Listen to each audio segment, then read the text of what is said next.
মালাটাকে দেখতে দেখতে সবাইকে জানাই শুভ সকাল। আসল গতকাল রাতে না এই মালাটা নিয়ে এসছি। এবার কোনো ফুল নষ্ট হয়ে গেছে কিনা দেখার জন্যই মালাটা খুলেছি। আজকের এই মালা দুটো কিন্তু আজকে আমি আমার ঠাকুরের জন্য আনিনি। একটা আমার জন্য এনেছি, একটা আমার বোনের জন্য এনেছি। এক্ষুনি বেরোবো আমার খুড়তুতো বোনের শাশুড়ি মার শ্রাদ্ধ অনুষ্ঠানে।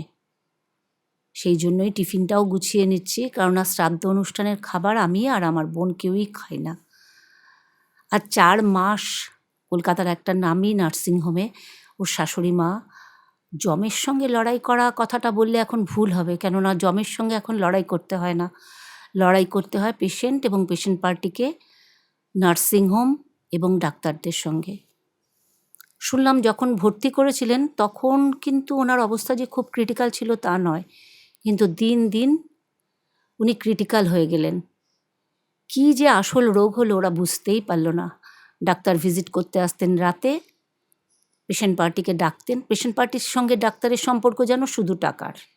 কত টাকার মেডিক্লেম আছে, কে মেডিক্লেম দিচ্ছে, যেহেতু ওনার মেডিক্লেমটা পিএসইউর আন্ডারে আমরা শুনলাম, যার ফলে এদের ইন্টারেস্টটা আরও বেশি।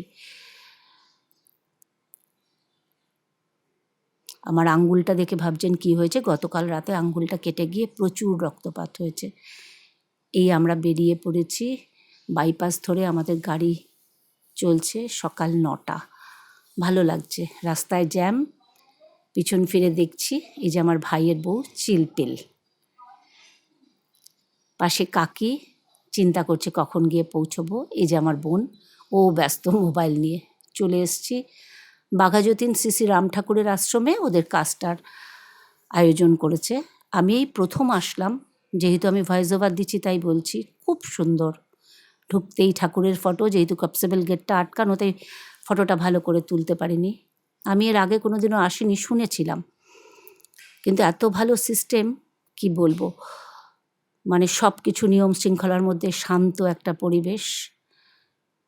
ঢুকেই ডান দিকে জুতো রাখার একটা বন্দোবস্ত আছে, ওনারাই ব্যাগ দেন সেখানে জুতোটা রেখে। এই যে এটি হলো ঠাকুরের মেন মন্দির, এখন তো বন্ধ আছে। আর এই সামনের যে বিল্ডিংটা দেখছেন ওখানেই কাজটা হবে, এইটা মেন মন্দির। এই বিল্ডিংটায় ঢুকেই সামনেই দেখলাম ঠাকুরের ঘর, আমিও দর্শন করলাম, আপনাদেরও দর্শন করালাম। আমি নিজেই রাম ঠাকুরের দীক্ষিত, বিয়ের আগেই আমি দীক্ষা নিয়েছিলাম যাদবপুর থেকে। 4 তলায় শুনলাম ওদের কাজটা যতদূর সম্ভব 4 তলায়, লিফটের বন্দোবস্ত আছে। 1:30টার মধ্যে খালি করে দিতে বলেছে।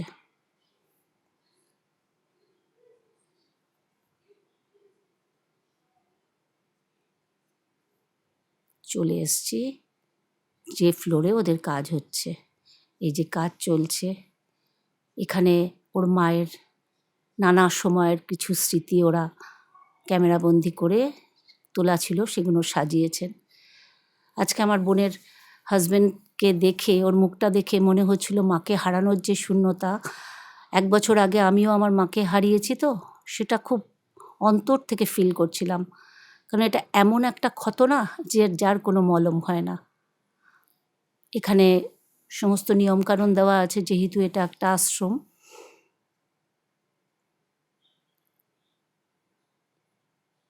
নাবার সময় দেখলাম এখানে একটি শিবলিঙ্গ আছে, আমি যাওয়ার সময় অতটা খেয়াল করিনি, তাই আমিও দর্শন করলাম, আপনাদেরও একটু দেখিয়ে দিলাম। ফিরিয়ে আসছি, আকাশে মনে হচ্ছে একটু একটু মেঘ জমেছে, প্রচণ্ড গরম। বাড়ি চলে এসছি, ভীষণ গরম, তো ফ্রেশ হয়ে ফ্রিজে একটু তরমুজ ছিল, তার শরবত বানিয়ে নিচ্ছি। আজকে বাড়ি এসে একটা কথা বারবার মনে হচ্ছে, ঈশ্বরের পর বলে ডাক্তারই ভগবানের দূত, কেননা এক ঈশ্বর জীবন দান করেন, তারপরে ডাক্তার। জানি না সেরকম ডাক্তার থাকলেও খুব নগণ্য, যাদের খুব লাক ভালো তারা সেই ডাক্তারদের সান্নিধ্য পায়।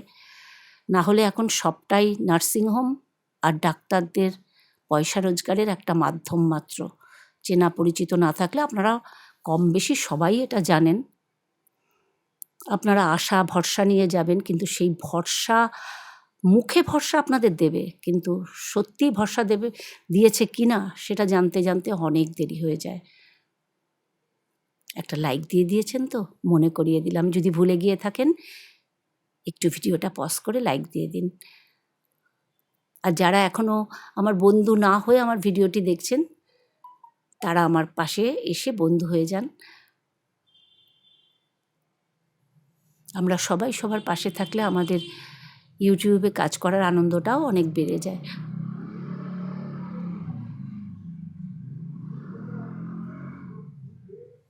আজকে আমার মিক্সির সুইচটা বড় গন্ডগোল করছে, কারণ দুবার চালিয়ে দেখলাম চলছে না, কোথাও কানেকশান মনে হয় লুজ হয়ে গেছে।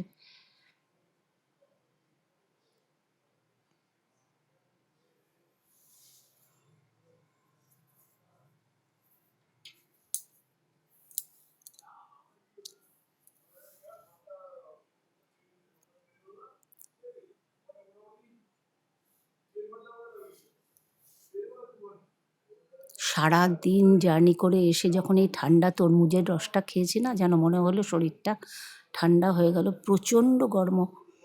বৈশাখ মাস মোটামুটি শেষ হতে চললো, এখনও কোনো বৃষ্টির দেখা নেই। বলছে তো এই সপ্তাহে আসবে, জানি না।